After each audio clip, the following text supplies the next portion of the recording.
Hello students, welcome to our channel. Today we solve chapter 15 data handling review solutions. This is a part 1. In this video we solve MCQ questions of data handling. So start by question number 1. Cambridge Mails Milestone class 8 data handling. Multiple choice question number 1. The size of the class 130 to 160 is size of the class find करना है. Interval हमें given है 130 to 160. तो किसी भी class की size find करनी है तो साइज ऑफ क्लास के लिए जो हाईएस्ट लिमिट है इंटरवल की, हाईएस्ट लिमिट में से माइनस करेंगे लोवेस्ट लिमिट को.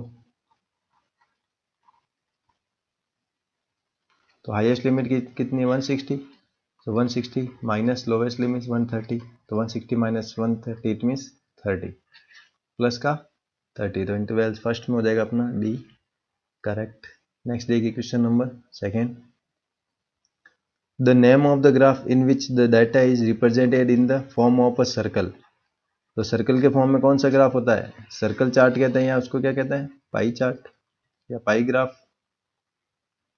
पाई चार्ट या पाई ग्राफ. तो ऑप्शन सेकंड में बी हमारा करेक्ट आंसर होगा. Next, the higher limit for the class 100 to 120.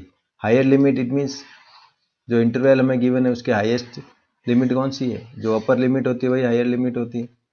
तो अपना आंसर क्या हो जाएगा थर्ड में the higher limit 100 to 120. 100 to 120 higher limit कौन सी होती है? जो बड़ी लिमिट. तो 120 हायर लिमिट. सो थर्ड में सी ऑप्शन करेक्ट. नेक्स्ट देखिए, the probability of an outcome lies between. Probability का आंसर किसके बीच में होता है? फिक्स है.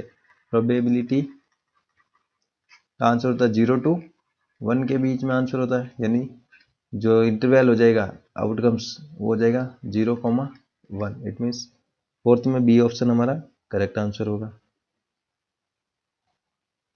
Next question number 5. A graph that has no space between the rectangle bars.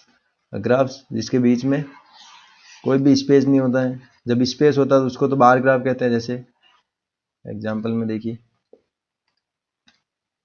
ये मैं 5th के लिए बता रहा हूँ, ठीक है. ये ग्राफ अगर ये ऐसे रेक्टेंगल शेप में हमारे पास बार्स यहाँ पे गिवन है और यहाँ बीच में गैप होता है, इट मीन्स तो ये तो ग्राफ होता है बार ग्राफ. ये कौन सा होता है? Bar graph. अगर इसी टाइप के ग्राफ में बीच में गैप नहीं होता है रेक्टेंगल के बीच में, यानी ऐसे कंटिन्यूस ग्राफ बनते हैं, तो उसको कहते हैं हिस्टोग्राम. उसको क्या कहते हैं? हिस्टोग्राम. यही डिफरेंस है दोनों. बार ग्राफ में गैप होता है और इसमें हिस्टोग्राम में गैप नहीं होता है. तो हमारा 5th में हो जाएगा जो सी ऑप्शन है हमारा करेक्ट आंसर होगा, histogram. Next question number 6. In a frequency distribution with classes 40 to 60, 60 to 80 etc, the size of the class interval is 20. The upper limit of the fourth class is upper limit क्या होगी fourth class में? तो देखिए हमें given है distribution, frequency distribution given है. Frequency distribution कहाँ से स्टार्ट है? 40 to 60, नेक्स्ट 60 to 80. तो इसके आगे वाली कौन सी होगी? 80 to 100 और 100 to 120, 120 to 140, ऐसे चलता रहेगा, ठीक है, continuously.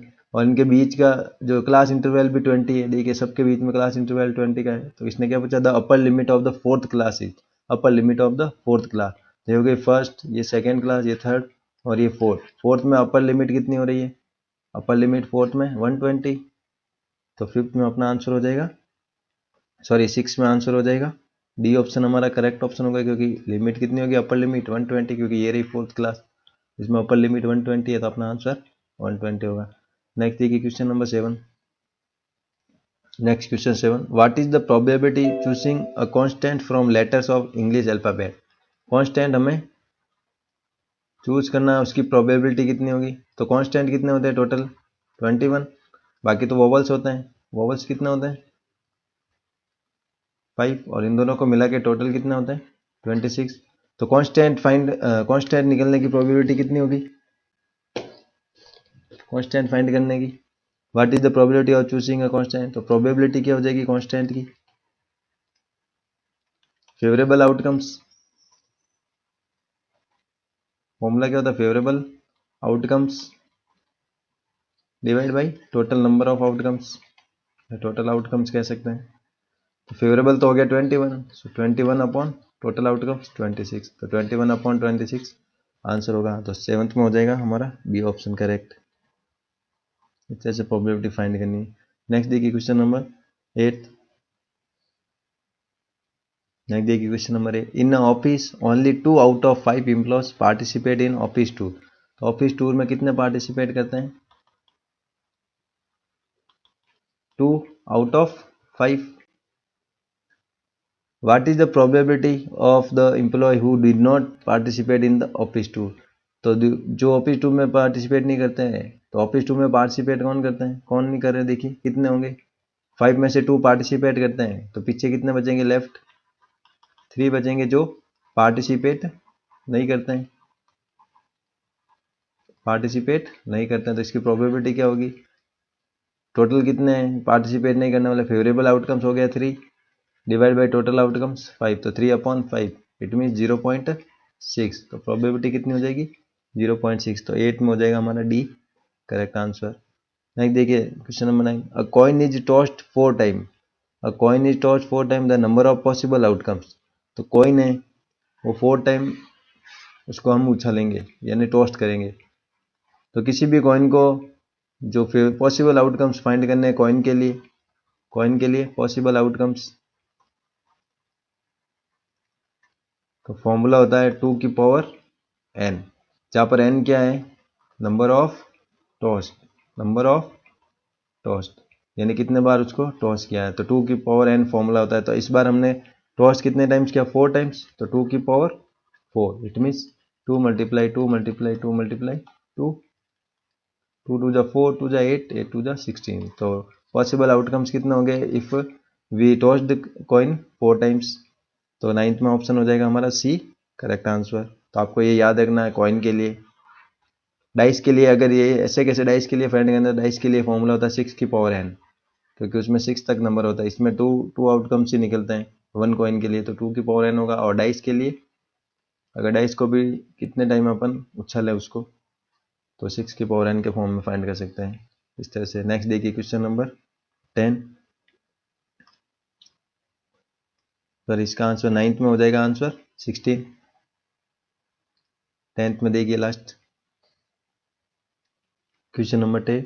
Ram and Sham are playing with 6 card, playing with 6 cards, 6 card कौन कौन से है, 4, 3, 8, 7, again 4 and 5 from the deck of 52, जो 52 कार्ड्स है उसमें से 6 कार्ड से प्ले करें, तो उसके पास ओवरऑल 6 कार्ड ही है, 52 कार्ड्स हमें ध्यान ही नहीं रखना है, तो टोटल कार्ड्स कितने हो गए उसके पास 6 कार्ड्स हैं।